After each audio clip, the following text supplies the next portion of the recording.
ಈಗ ತಂದೆ ತಾಯಿಗಳಾಗಿರ್ತಕ್ಕಂಥ ನಾವುಗಳು ನಮ್ಮ ಮಕ್ಕಳಿಗೆ ನೀವು ಹೀಗೆ ಮಾಡಬೇಕು, SSLC ಆದಮೇಲೆ ಇಂಥದೇ ಕಾಮರ್ಸ್ ತೊಗೋಬೇಕು, ಸೈನ್ಸ್ ತೊಗೋಬೇಕು, ಡಾಕ್ಟರ್ ಆಗಬೇಕು, ಇಂಜಿನಿಯರ್ ಆಗಬೇಕು ಅಂದ್ಕೊಂಡು, ಅಥವಾ PUC ಆದಮೇಲೆ ನೀವು CET ಒಳಗೆ ನೀಟ್ ಒಳಗೆ ಇಷ್ಟೇ ರ್ಯಾಂಕಿಂಗ್ ಬರಬೇಕು ಅಂತ ಏನೆಲ್ಲ ಕನಸುಗಳನ್ನು ಕಟ್ಕೊಳ್ತೇವೆ. ಖಂಡಿತ ಕನಸು ಇಟ್ಕೊಳ್ಳೋದು ತಪ್ಪಲ್ಲ. ಆದರೆ ನಮ್ಮ ಮಕ್ಕಳ ಮಟ್ಟ, ನಮ್ಮ ಮಕ್ಕಳು ಹೇಗಿದ್ದಾರೆ, ನಾನು ಹೇಗಿದ್ದೀನಿ, ಇದೆಲ್ಲ ಆಧಾರ ಇಟ್ಕೊಂಡು ಮಕ್ಕಳ ಜೊತೆಗೆ ನಾವೆಲ್ಲ ಮುಕ್ತವಾಗಿ ಮಾತಾಡೋಣ. ಮಕ್ಕಳ ಸಮಸ್ಯೆಗಳನ್ನು ನಾವೆಲ್ಲ ಅರ್ಥ ಮಾಡ್ಕೊಳ್ಳೋಣ. ಮಕ್ಕಳಿಗಾಗಿ ನಾವು ಸಮಯ ಕೊಡೋಣ. ದಯಮಾಡಿ ಮಕ್ಕಳಿಗೆ ಬರೀ ನಾವು ಹಣಕಾಸಿನ ವ್ಯವಸ್ಥೆ ಮಾಡಿದ್ವಿ ಅಥವಾ ಅವರಿಗೆ ಏನೆಲ್ಲ ಕೊಡಿಸಿದ್ವಿ ಅಂತ ಕಾಣೋದು ಮುಖ್ಯ ಅಲ್ಲ. ಮಕ್ಕಳ ಭವಿಷ್ಯಕ್ಕೆ ನಾವೇನಾದರೂ ಕೊಡಬೇಕು ಅಂದರೆ ಅವ್ರ ಜೊತೆ ಸಮಯ ಕೊಡೋಣ, ಅವ್ರ ಜೊತೆ ನಾವು ಮನೋಸ್ಥೈರ್ಯ ಕೊಡೋಣ, ಅವ್ರ ಜೊತೆಗೆ ನಾವೆಲ್ಲ ಒಟ್ಟಿಗೆ ಇರೋಣ, ಮಕ್ಕಳ ಜೊತೆ ಮಾತನಾಡೋಣ. ಮಗುವಿಗೆ ಏನಾಗಿದೆ ಅಂದರೆ ಇವತ್ತು ಬಣ್ಣದಾಗಿರ್ತಕ್ಕಂಥ ಬದುಕಿನೊಳಗೆ ಅವ್ರ ಮಕ್ಕಳು ಹೀಗಾದರು, ಇವ್ರ ಮಕ್ಕಳು ಡಾಕ್ಟರ್ ಆಗಿದ್ದಾರೆ, ಇವ್ರ ಮಕ್ಕಳು ಇಂಜಿನಿಯರ್ ಆಗಿದ್ದಾರೆ ಅಂತಂದು ದಯಮಾಡಿ ಮಕ್ಕಳನ್ನು ನಮ್ಮ ಮಕ್ಕಳ ಜೊತೆಗೆ ಬೇರೆ ಮಕ್ಕಳು ನಾವು ಯಾವತ್ತೂ ಕಂಪೇರ್ ಮಾಡ್ಕೊಳ್ಳೋದು ಬೇಡ. ನಮ್ಮ ಮಕ್ಕಳಿಗೆ ನಾವೆಲ್ಲ ಹೇಳೋಣ, ಪರೀಕ್ಷೆ ಒಟ್ಟಿಗೆ ಇರಲಿ, ಅವರಿಗೆ ರಿಸಲ್ಟು ಬರಲಿ, ಅದು ಪ್ಲಸ್ಸೇ ಬರಲಿ ಮೈನಸ್ಸೇ ಬರಲಿ, ಆದರೆ ಬದುಕು ಆಚೆಗಿದೆ. ಹಾಗಾಗಿ ಮಕ್ಕಳಿಗೆ ಇವತ್ತು ಏನಾಗ್ತಿದೆ ಅಂದರೆ ಕೆಲವೊಂದು ಮಕ್ಕಳು ಫಲಿತಾಂಶ ಬರೋದಕ್ಕಿಂತ ಮುಂಚೆನೇ ಭಯದಿಂದ ಏನೋ ಒಂಥರ ಜೀವನಕ್ಕೆ ಏನಾದರೂ ತೊಂದರೆ ಮಾಡ್ಕೊಳ್ತಕ್ಕಂಥದ್ದಾಗಿರ್ಬೋದು, ಅಥವಾ ಪೋಷಕರ ಜೊತೆಗೆ ಅವರು ಮುಕ್ತವಾಗಿ ಮಾತನಾಡದೆ ಯಾವುದೇ ಅವಘಡಗಳಿಗೆ ತೊಂದರೆಗಳಿಗೆ ಸಿಲುಕಾಕಿಕೊಳ್ತಕ್ಕಂಥದ್ದಾಗಿರ್ಬೋದು. ಇದು ಯಾವುದೂ ಆಗೋದು ಬೇಡ. ಯಾಕೆಂದರೆ ನಮ್ಮಗಳಿಗೆಲ್ಲ ಇವತ್ತಿನದೊಳಗೆ 1-2 ಮಕ್ಕಳನ್ನ ನಾವೆಲ್ಲ ಇಟ್ಕೊಂಡಿದ್ದೀವಿ.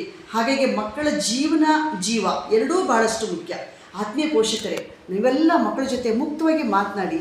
ಮಕ್ಕಳನ್ನು ಖಂಡಿತ ಪರೀಕ್ಷಾ ಘಟ್ಟದ ಆಚೆಗೂ ಕೂಡ ಬದುಕು ಸಾಕಷ್ಟಿದೆ. ಪರೀಕ್ಷೆಯಲ್ಲಿ ರ್ಯಾಂಕ್ ಬಂದವರು ಅಷ್ಟೇ ಬದುಕಿಲ್ಲ ಈ ಜೀವನದೊಳಗೆ.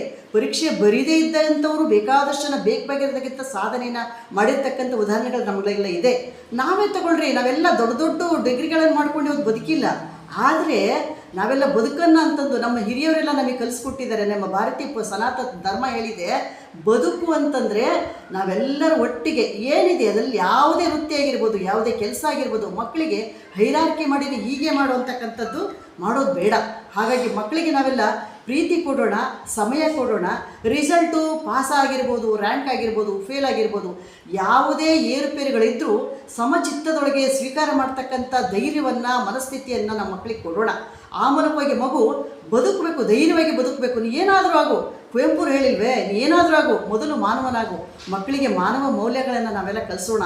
ಇವತ್ತು ಕಲರ್ಫುಲ್ ಲೈಫಲ್ಲಿ ಮಕ್ಕಳಿಗೆ ನಾವೆಲ್ಲ TV, ಮೊಬೈಲು, ವಾಚ್ ಎಲ್ಲ ಕೊಡಿಸಿದ್ದೇವೆ. ಬಹುಶಃ ನಮ್ಮ ಹಿಂದಿನವರು ಯಾವುದೇ ಮನೆಯಲ್ಲೂ ಕೈ ಗಡಿಯಾರ ಇದ್ದಿಲ್ಲ. ಆದರೆ ಎಲ್ಲರ ಜೀವನದಲ್ಲೂ ಟೈಮ್ ಇತ್ತು. ಇವತ್ತು ನಮ್ಮ ಮನೆ ಪ್ರತಿ ಗೋಡೆಯಲ್ಲೂ ಗಡಿಯಾರ ಇದೆ, ಪ್ರತಿಯೊಬ್ಬರ ಕೈಯಲ್ಲೂ ವಾಚ್ ಇದೆ. ಅದು ನಮಗೆಲ್ಲ ಟೈಮ್ ಇಲ್ಲ. ಆ ಟೈಮ್ ಇಲ್ಲದೇ ಇದ್ದ ಕಾಲದಲ್ಲೂ ಸಹಿತ ನಮ್ಮ ಮಕ್ಕಳ ಜೊತೆ ನಾವೆಲ್ಲ ಇರೋಣ. ದಯಮಾಡಿ ಪೋಷಕರೇ, ಮಕ್ಕಳನ್ನು ಪ್ರತಿ ದಿವಸ ನೀವು ಕನಿಷ್ಠ 1 ಗಂಟೆ ಮಕ್ಕಳ ಜೊತೆ ಕೂತ್ಕೊಂಡು ಮಾತನಾಡಿ. ಕನಿಷ್ಠ ರಾತ್ರಿ ಹೊತ್ತಾದರೂ ಸರಿ ಮಕ್ಕಳ ಜೊತೆ ಊಟ ಮಾಡಿ.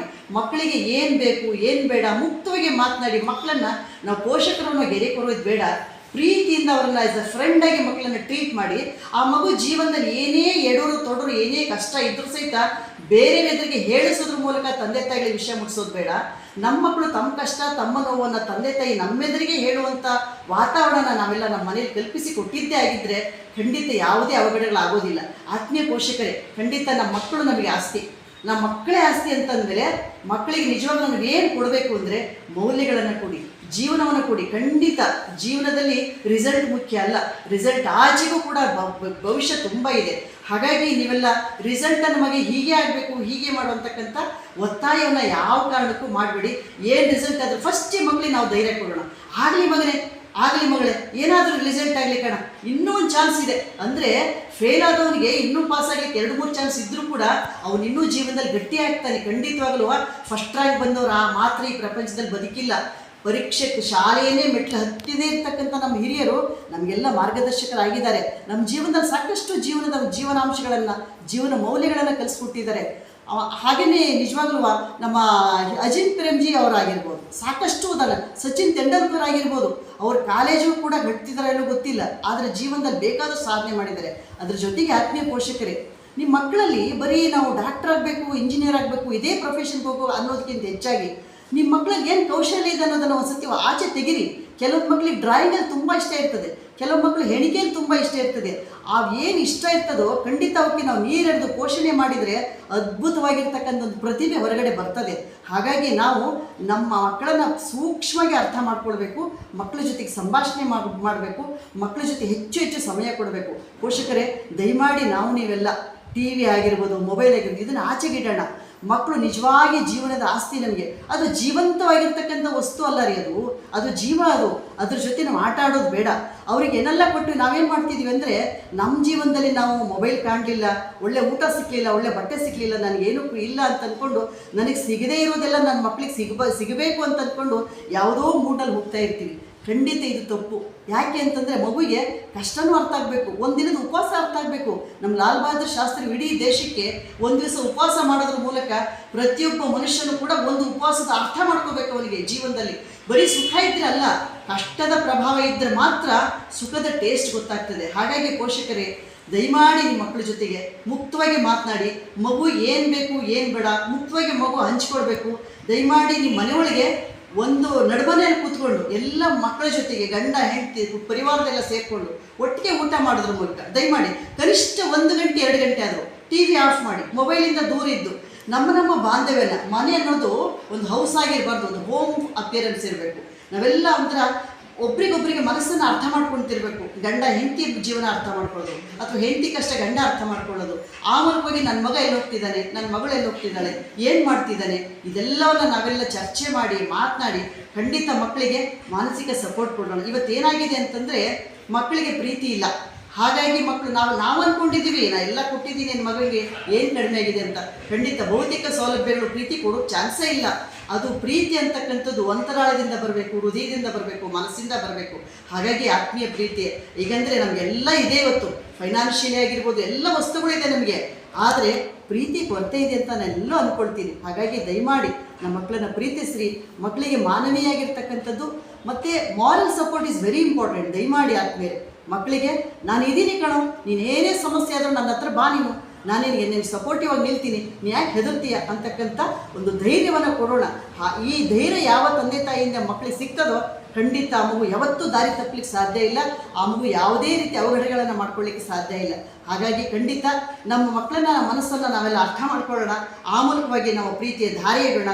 ಖಂಡಿತ ನನ್ನ ಮಗ ಅಥವಾ ನನ್ನ ಮಗಳು ನನ್ನ ಆಸ್ತಿಯಾಗಿ ನಾವೆಲ್ಲ ಉಳಿಸ್ಕೊಳ್ಳೋಣ ಅಂತಕ್ಕಂಥ ಅಂಶವನ್ನು ಈ ಮೂಲಕ ಮಾಧ್ಯಮದ ಮೂಲಕ ಈ ಒಂದು ಅವಕಾಶವನ್ನು ಬಳಸ್ಕೊಂಡು ಪೋಷಕರು ಬಹುಶಃ ಈ ಮಾತುಗಳು ತಮ್ಮ ಹೃದಯವನ್ನು ತಟ್ಟುತ್ತೆ, ತಮ್ಮ ಮನಸ್ಸನ್ನು ತಟ್ಟುತ್ತೆ. ಆ ಮೂಲಕವಾಗಿ ಇನ್ನು ಮುಂದಿನ ದಿನಗಳಲ್ಲಿ ಯಾವುದೇ ಒಂದು ಮಗುನು ಸಹಿತ ಅವಘಡಗಳಿಗೆ ಒಳಗಾಗದೆ ಎಲ್ಲ ತಂದೆ ತಾಯಿಗಳ ಆಸ್ತಿಯಾಗಿ ಉಳಿಲಿ ಅಂತಕ್ಕಂಥ ಅಂಶವನ್ನು ಹೇಳಿಕ್ಕೆ ಇಷ್ಟಪಡ್ತೀನಿ. ಧನ್ಯವಾದ. ಏನೇ ಆಗಿರ್ಬೋದು, ಮಕ್ಕಳು ತಮ್ಮ ಮಕ್ಕಳು ಪರೀಕ್ಷೆಯನ್ನು ಬರೆದಿರ್ತಾರೆ. ಆ ಪರೀಕ್ಷೆ ಬರೆದಿದ್ದಕ್ಕೆ ಫಲಿತಾಂಶ ಬರ್ತದೆ. ಫಲಿತಾಂಶ ಏನೇ ಬಂದರೂ ಪಾಲಕರು ಅದನ್ನು ಧನಾತ್ಮಕವಾಗಿ ಸ್ವೀಕರಿಸಬೇಕು. ಹಾಗೆ ಮಕ್ಕಳಿಗೆ ಪ್ರೋತ್ಸಾಹಿಸಬೇಕು, ಧನಾತ್ಮಕವಾಗಿ ಸ್ವೀಕರಿಸುವಂತೆ ಪ್ರೋತ್ಸಾಹಿಸಬೇಕು. ಅವರು ಉತ್ತೀರ್ಣರಾಗ್ಬೋದು ಅಥವಾ ಯಾವುದೇ ಒಂದು ಅಚಾತುರ್ಯಗಳಿಂದ ಅಥವಾ ಪರೀಕ್ಷೆ ಬರೆದು ಉತ್ತರಗಳನ್ನು ತಪ್ಪಾಗಿ ಬರೆದು ಅನುತ್ತೀರ್ಣರಾಗಿರಬಹುದು. ಅನುತ್ತೀರ್ಣರಾಗಿದ್ರೆ ಎದೆಗುಂದಬಾರದು. ಯಾಕಂದರೆ 1ನೇ ಪರೀಕ್ಷೆ ಮುಗಿದ ತಕ್ಷಣ ಮತ್ತೆ 2ನೇ ಪರೀಕ್ಷೆಗೆ ನೋಂದಣಿಗೆ ಅವಕಾಶ ಇರ್ತದೆ. ಆ 2ನೇ ಪರೀಕ್ಷೆಯಲ್ಲಿ 1ನೇ ಪರೀಕ್ಷೆಗಿಂತ ಹೆಚ್ಚಿನ ತಯಾರಿಯನ್ನು ಮಾಡಿಕೊಂಡು ಹೆಚ್ಚಿನ ಅಂಕಗಳನ್ನು ಗಳಿಸಲಿಕ್ಕೆ ಅವಕಾಶ ಇರ್ತದೆ. ಹಾಗಾಗಿ ಮಕ್ಕಳು ಯಾವುದೇ ರೀತಿಯ ಧೈರ್ಯಗೆಡದೆ ಎದೆಗುಂದದೆ ತಮ್ಮ ಫಲಿತಾಂಶವನ್ನು ಧನಾತ್ಮಕವಾಗಿ ಸ್ವೀಕರಿಸಿ ಮುಂದಿನ ಹಂತಕ್ಕೆ ಸಿದ್ಧರಾಗಬೇಕು. ಯಾವುದೇ ರೀತಿಯ ಅಚಾತುರ್ಯ ನಿರ್ಧಾರಗಳನ್ನು ತೆಗೆದುಕೊಳ್ಳಬಾರ್ದು. ಅದೇ ರೀತಿಯಾಗಿ ಪಾಲಕರು ತಮ್ಮ ಮಕ್ಕಳ ಫಲಿತಾಂಶ ಏನೇ ಬಂದರೂ ಕೂಡ ಅವರನ್ನು ಪ್ರೋತ್ಸಾಹಿಸಿ ಅವರಲ್ಲಿ ಒಂದಿಲ್ಲ ಒಂದು ರೀತಿಯ ಪ್ರತಿಭೆ ಇರ್ತದೆ, ಆ ಪ್ರತಿಭೆಯನ್ನು ಹೊರಹಾಕಲಿಕ್ಕೆ ಅವರಿಗೆ ಅವಕಾಶ ಮಾಡಿಕೊಡಬೇಕು. ಅವರನ್ನು ಜರಿಯದೆ ಅವರಿಗೆ ಪ್ರೋತ್ಸಾಹ ಕೊಟ್ಟು ಅವ್ರ ಮುಂದಿನ ಪರೀಕ್ಷೆಗಳಿಗೆ ಓದಲಿಕ್ಕೆ ಅವಕಾಶ ಮಾಡಿಕೊಡಬೇಕು. ಹಾಗೆ ನಾನು ಕಡಿಮೆ ಅಂಕ ತೆಗೆದೆ, ನನ್ನ ಫಲಿತಾಂಶ ಹೀಗೆ ಬರಬೇಕಿತ್ತು, ನನ್ನ ಫಲಿತಾಂಶ ಕಡಿಮೆ ಆಯಿತು ಅಂತ ತಲೆ ಕೆಡಿಸ್ಕೋಬೇಡಿ. ಯಾಕಂದರೆ ಮುಂದೆ ಜೀವನದಲ್ಲಿ ಅನೇಕ ಪರೀಕ್ಷೆಗಳನ್ನು ತಾವು ಎದುರಿಸಲಿದ್ದೀರಿ. ಆ ಪರೀಕ್ಷೆಗಳಲ್ಲಿ ಇನ್ನೂ ಹೆಚ್ಚಿನ ತಯಾರಿಯೊಂದಿಗೆ ಉತ್ತಮ ಅಂಕಗಳನ್ನು ಪಡೆದು ಉತ್ತಮ ನಾಗರಿಕರಾಗ್ಬೋದು. ಅಚಾತುರ್ಯ ನಿರ್ಧಾರಗಳು ಜೀವನವನ್ನು ಬೇರೆಡೆಗೆ ಕೊಂಡೊಯ್ತವೆ. ಆ ಒಂದು ನಿರ್ಧಾರಗಳಿಗೆ ಒಳಗಾಗದೆ ಒಳ್ಳೆಯ ಧನಾತ್ಮಕ ಚಿಂತನೆಯೊಂದಿಗೆ ಧನಾತ್ಮಕವಾಗಿ ಸ್ವೀಕರಿಸಿ ಜೀವನವನ್ನು ಮತ್ತು ನಿಮ್ಮನ್ನು ಅವಲಂಬಿತವಾಗಿರ್ತಕ್ಕಂಥ, ನಿಮ್ಮನ್ನು ಹೆಚ್ಚು ನಂಬಿರ್ತಕ್ಕಂಥ ನಿಮ್ಮ ತಂದೆ ತಾಯಿಗಳಿಗೆ ಯಾವುದೇ ರೀತಿಯ ಮುಜುಗರ ಉಂಟಾಗದಂತೆ ಜೀವನವನ್ನು ಸಾಗಿಸಬೇಕಾಗ್ತದೆ. ಪರೀಕ್ಷೆಗಳು ಬರ್ತಿರ್ತವೆ, ಹೋಗ್ತಿರ್ತವೆ.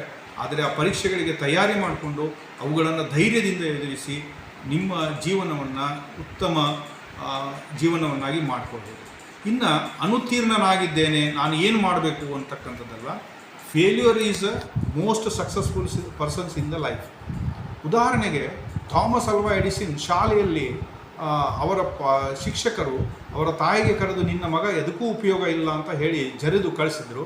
ಆದರೆ ಅದೇ ತಾಯಿ ಆ ಮಗನನ್ನು ತಿದ್ದಿ ಬುದ್ಧಿ ಹೇಳಿ ಮುಂದೆ ಥಾಮಸ್ ಅಲ್ವಾ ಎಡಿಸನ್ ಎಂತಹ ಸಾಧನೆಯನ್ನು ಮಾಡಿದಂದರೆ ಇವತ್ತು ನಾವು ಕತ್ತಲಲ್ಲಿ ಸೂರ್ಯ ಮುಳುಗಿದ ಮೇಲೆ ಕತ್ತಲಲ್ಲಿ ಇರದೆ ದೀಪದ ಬೆಳಕಿನಲ್ಲಿರ್ತೇವೆ.